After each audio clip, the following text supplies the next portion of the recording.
అరుంధతి నగర్లో ఉన్నటువంటి భూములలో వాళ్ళకి ఇచ్చిన భూములలో 99% అప్పుడే కట్టుకున్నారు. ఇంకా ఎక్కడైనా అక్కడో ఇక్కడో వాళ్ళకు వెసులుబాటు లేకనో డబ్బులు లేకనో లేదా ఇంకొక ప్రాంతంలో వాళ్ళు కిరాయికుండో కట్టుకోకపోయి ఇప్పుడు కట్టుకున్న వాళ్ళు కూడా ఉంటున్నారు.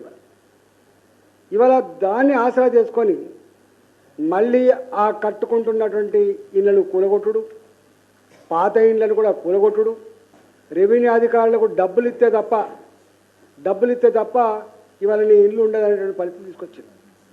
అసలు రేవంత్ రెడ్డి గారికి పరిపాలన పట్టు ఉన్నట్టా లేనట్టా, మంత్రులు పని చేస్తున్నట్టా లేనట్టా, అసలు మంత్రుల ఆదేశాల మేరకు అధికారులు పనిచేస్తున్నారా, అధికారులే యథేచ్ఛగా బ్రోకర్ లేక మారిపోయి అధికారులే యథేచ్ఛగా డబ్బులకు ఆశపడి పేదల జీవితాలతో చెలగాట మారుతున్నారా, ఇవాళ అర్థం కాని పరిస్థితి.